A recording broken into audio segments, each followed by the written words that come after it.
Here is how we win championships. 61-61. A 12-second difference between the game clock and the shot clock. 23 and a half seconds left, and at this point, with the shot clock dart. Well, does Buffalo have another buzzer beater in them tonight? 12 seconds, 11, 10. He still has the ball over to the right side. 8 seconds to go. Lamonte gets it to the foul line. Scoops to Perkins. Right wing Hamilton. He shoots a three. He hit. Oh, yes! 1.8 seconds left. Akron has called a timeout. Are you kidding me? Blake Hamilton gets a perfect pass from Perkins. Knocked down the corner, or the elbow three. Ice water in that man's face. McAdams with a baseball pass down the court. Over the head of Johnson. Taken by Hamilton. And the Bulls will win it. They're going to the NCAA tournament for the second straight year. Do you believe it, Josh? This is unbelievable. What a day for UB Athletics. First the women, now the men are going dancing. The Bulls beat Akron 64-61. First MAC repeat champions since 2001-2002. We are the Bulls. We are UB.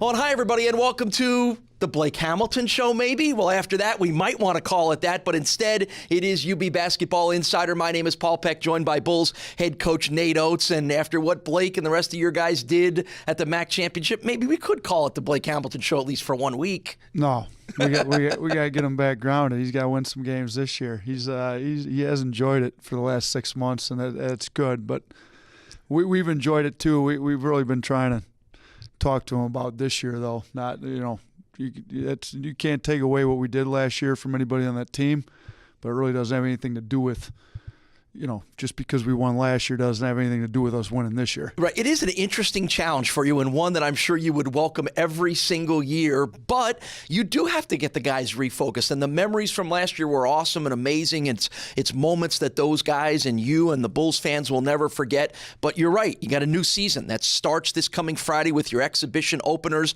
So what has been the process like of trying to say, hey, what we did was great, and you guys can hold your heads high, but that was last year, and now this is this year? Yeah, I mean, it helps in the fact that you've got some experience playing in big games, but it hurts in the fact everybody's now shooting for you even more. Like, you got a big bullseye on your back now, and there's a reason that it's never been done in the history of the MAC before, that somebody's gone 3 years in a row to the NCAA tournament. I mean, once you go 2 years in a row like that, it gets significantly harder, in my opinion. Everybody's gunning for you. You've got to refocus guys, which, we've got some seniors. We got 4 seniors on the team. 3 of them played last year.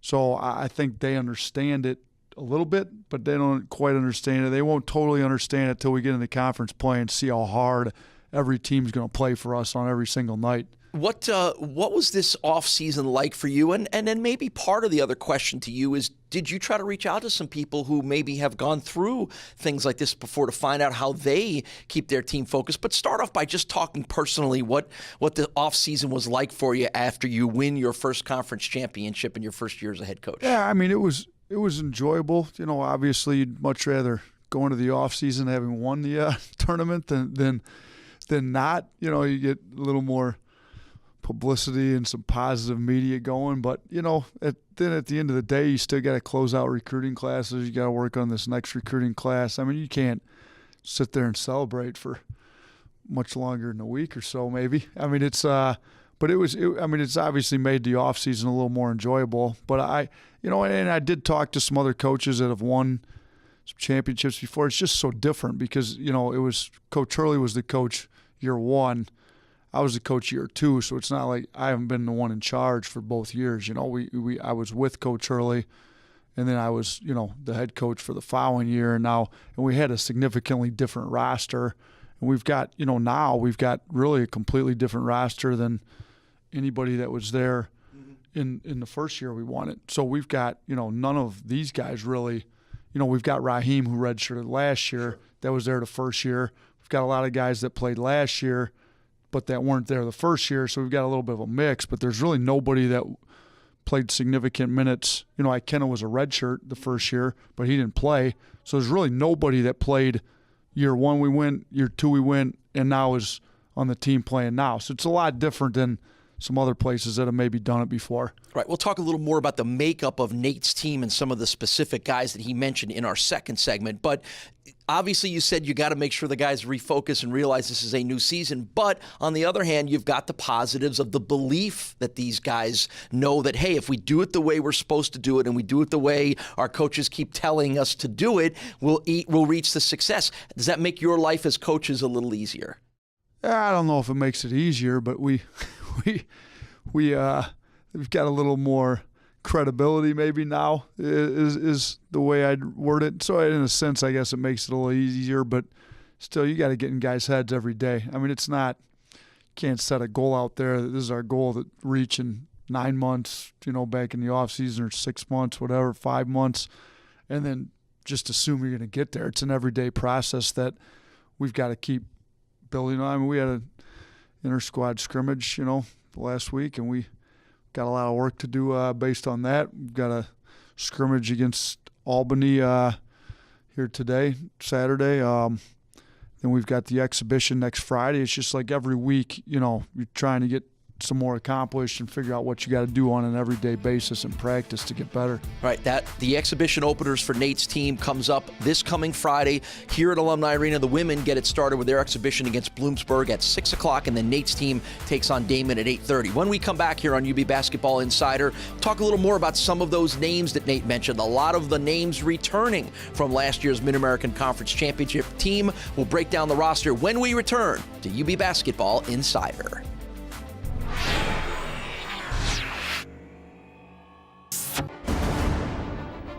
Right wing Hamilton. He shoots a three. He hits. Oh, yes!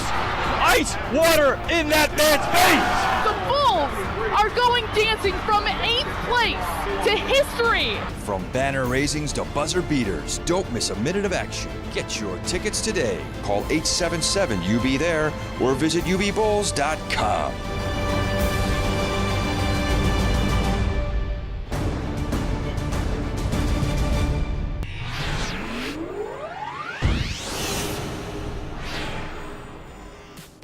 This segment of UB Basketball Insider is brought to you by Town BMW, the official automotive partner of UB Athletics.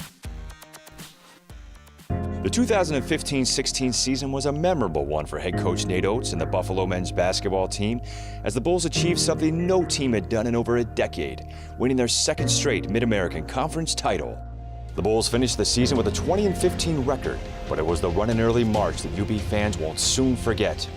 Buffalo found itself in a logjam on the final day of the regular season, but an 87-83 win at Bowling Green on March 4th gave the Bulls a bye to Cleveland.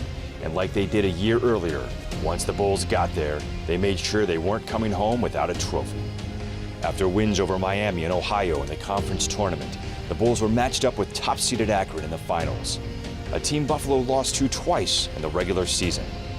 Well, as the Zips soon found out, thanks to the dramatics of big shot Blake Hamilton, it's hard to beat a team 3 times, and in the biggest game of the year, it was the Bulls who were victorious, 64-61.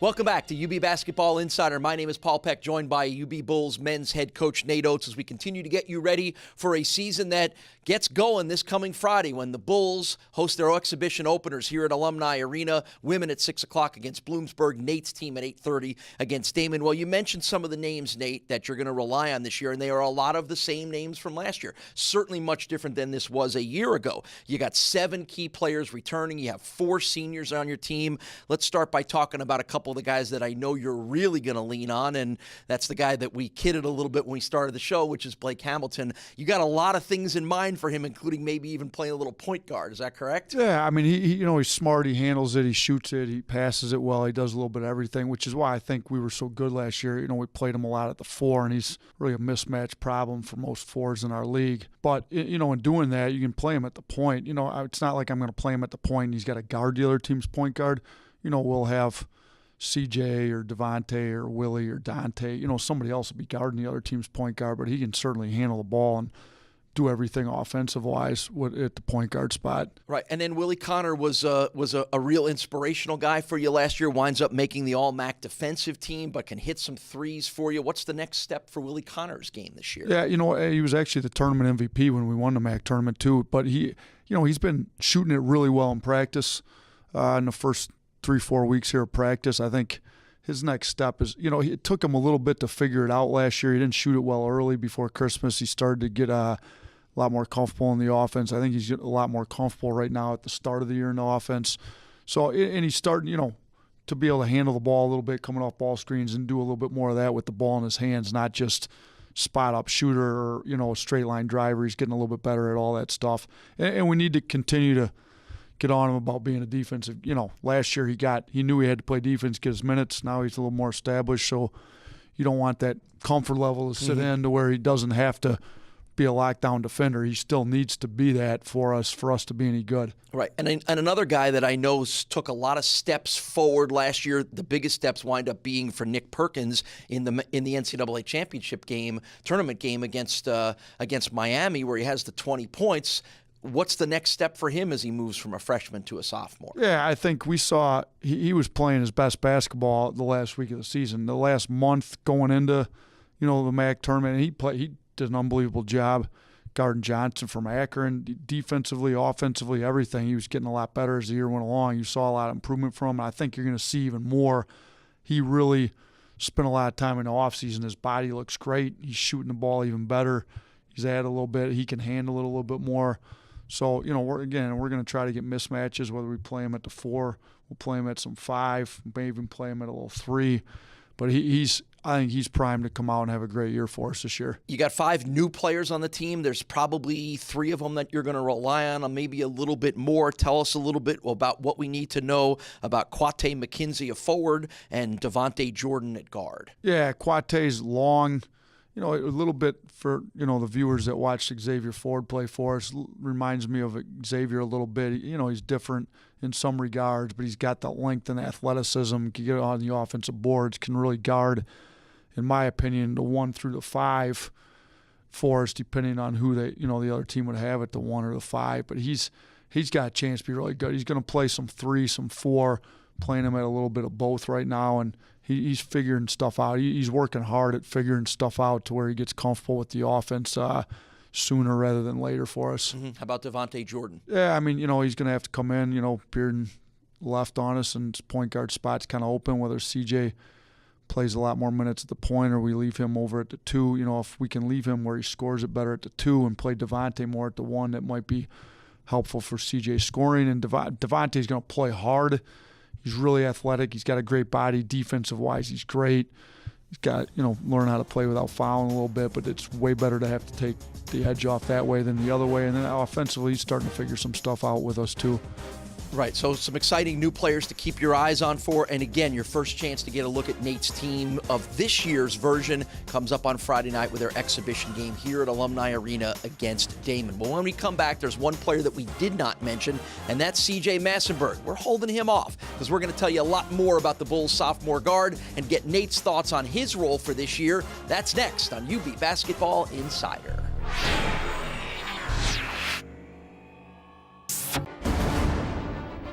Right wing Hamilton. He shoots a 3. He hits. Oh, yes! Ice water in that man's face! The Bulls are going dancing from 8th place to history. From banner raisings to buzzer beaters, don't miss a minute of action. Get your tickets today. Call 877-UB-THERE or visit ubbulls.com.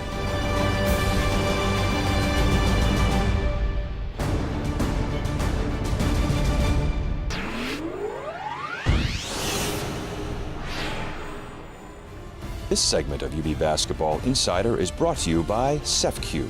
For all your banking, insurance, and investment needs, visit your local branch or go to cefq.com. Welcome back to UB Basketball Insider. In our last segment, you noticed that we did not talk very much about outstanding sophomore guard CJ Massenburg. He burst onto the scene for the Bulls last year as one of their key players in the backcourt. He is ready to take the next step for his sophomore year. Let's meet CJ in this week's CEFQ Player Profile. Hi, I'm CJ Massenburg, a sophomore at the University of Buffalo on the men's basketball team. Last year was pretty good for me. We accomplished our goal of winning the MAC championship. But me coming in as a freshman, I didn't think that I was good enough to play at this level or even ready. I didn't feel like my body was ready, my speed. But I just continued to work and I surprised myself, and I really had a really successful freshman year. Last year, my mindset was to come in and just try to help the team as much as possible, whether that's hitting open threes or playing defense. But this year, I feel like it's different. Coach talks to me, he tells me that he wants me to lead the team and set good examples and just be a leader on the floor. Massenburg deep on the right side, again watched by Petroselli. Crosses over on him, gets to the lane, double team, throws it off the glass and banked it in. Count the bucket and a foul.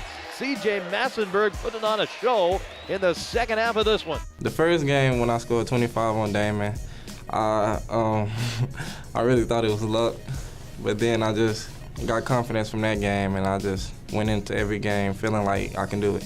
In the offseason, I worked on a lot of things. One being ball handling, and two being just changing my mindset on the floor, becoming a point guard, like making the right decisions, getting everybody involved. Like last year, I was really focused on scoring. My relationship with Nick Perkins, that's my guy, man. That's my guy. Going through this process with him, me and him being a freshman last year, living in the dorms, you know, he's really like my best friend. I think we was playing Kent State here, and one guy drove to the basket, and I blocked the shot from behind, but it wasn't a regular block. It's where I blocked it, and I grabbed it. Oh, he probes the right alley of the lane, and Massenburg ripped it out of his hands. CJ ahead to Perkins, has Oates to beat. He lays it up, he scored! Count the basket and a foul! That's one of my favorite plays of the year, because it just shows, like, you know, how hard we've been working and how good we play together, and it just shows our friendship. You know, I'm going out there as a point guard because coming out of high school, people doubted if I could play point guard, and it'll mean a lot to me if I'm able to lead a team, like a team following me at the point guard spot to another championship. That would mean a lot to me. Well, Nate, CJ Massenburg, I think, was one of the biggest surprises last year. Nobody had known much about him. Even you didn't know much about him. I know we get a kick out of talking about that, but he winds up being such a key player for you at a lot of different roles. You've got to fill the vacancy left by the departure of Lamonte Bearden. Where does CJ fit into that? Yeah, he's going to play some more point guard this year for sure. And you know what? He didn't play point guard in high school. He's a big-time scorer down in Dallas. And, you know, he came in here with a little bit of a chip on his shoulder, was under-recruited for what he accomplished in high school. He had a pretty good high school career. So I like the fact he came in and, like, knew he had to earn minutes. I mean, we'd even talked about maybe redshirting him, and then he blew that way out of the water, right? And, you know, in the practices, I mean, he was good early and just kept working and working. I think his work ethic's just continued in the offseason. He's primed to have a great year. It's just, you know, how much one does he play? We don't want to take his scoring away. He does that well. I mean, shoot, he had 36 in a game against Ohio. He had the most points in any game of any single guy we had last year. So he had 17 at Duke as a freshman. He scored 15 in the first half against Akron in the MAC championship. So he can score. We just want to make sure we don't take that away. You know, and he's a little more seasoned than some of our other guys that can maybe play the point. That point guard spot will be played by a lot of different guys this year, and he'll be one of them. And I think he'll do well. I just don't want to take away his scoring, and we'll see how that all goes. Once again, it all gets started for Nate and the guys this coming Friday here at Alumni Arena, an exhibition doubleheader, women at 6 against Bloomsburg, and then Nate's men's teams takes on Damon at 8:30. Nate, good luck this season. I know we're looking forward to spending a lot more time with you, recapping a lot of big games. Yeah, hopefully it's after a lot of wins. There you go. That's Nate Oates. He's the UB men's basketball coach. We're not done with basketball yet, because when we come back on UB Basketball Insider, we look back at the top 5 plays of an amazing season last year. That is next.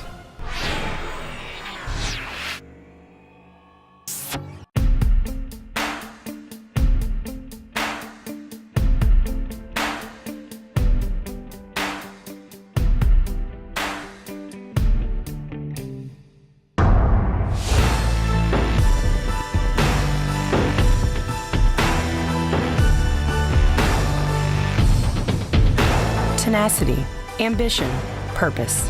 Here, it's not just what we do, it's how we do it.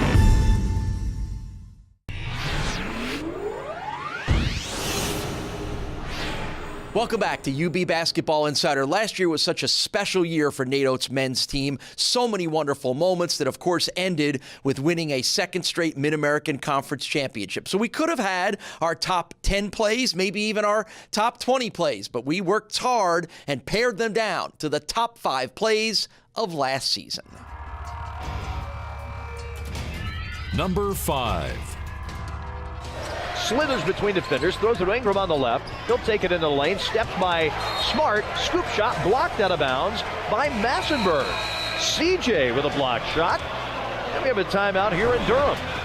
Number 4. Now Hamilton left wing, fakes left, dribbles right. Throws it to Connor, open on the right side for a three. It's good, and he was fouled. Connor hit it. And now Willie Connor goes to the line with a chance at a 4-point play. Takes his time, feet close together, lets this one go. It's good. Number 3. 11, now 10, and now Beeren starts to make a move. Loses it to Perkins, gets it back with 7 to shoot. Lamonte left sideline, pump fakes. Long pass under the bucket, Perkins, he goes up and he dunks! And the Bulls have won the game, 98-96. The Nick Perkins dunk, after the play broke down, wins it for the Bulls. Number 2. Williams tries, fakes a pass, tries a shot, blocked from behind by Connor, who then saves it to Smart. What a play by Willie Connor. Connor now gets a pass left wing, drives inside, layup crawls in. Got it rewarded for that. Great defensive play with the block. Somehow saved it behind his back. Recovered. Massenburg gave it right back to him. He drove to the basket, got the 2. Great job by Willie Connor. Number 1. Bearden with 12 seconds, 11, 10. He still has the ball over to the right side, 8 seconds to go. Lamonte gets it to the foul line, scoops to Perkins, right wing Hamilton. He shoots a 3, he hits! Oh, yes! 1.8 seconds left. Akron has called a timeout. Are you kidding me? Blake Hamilton gets a perfect pass from Perkins, knocked down the corner, or the elbow 3, ice water in that man's face. McAdams with a baseball pass down the court. Over the head of Johnson, taken by Hamilton, and the Bulls will win it. They're going to the NCAA tournament for the 2nd straight year. Do you believe it, Judge? This is unbelievable. What a day for UB Athletics. First the women, now the men are going dancing. Well, your first chance to get a look at Nate Oates' men's team comes up this coming Friday. It's exhibition games for both the men's and the women's teams here at Alumni Arena. It starts with the women against Bloomsburg at 6, and then Nate's men's team takes on Damon at 8:30. Next week on UB Basketball Insider, we sit down with Felicia Leggett-Jack to review and preview the women's season. And of course, football is in action later on this week. They play a Thursday night game in Athens, Ohio against the Ohio University Bobcats. You can hear it on ESPN 1520, and you can see it on the CBS Sports Network. We thank you for joining us for this year's first edition of UB Basketball Insider.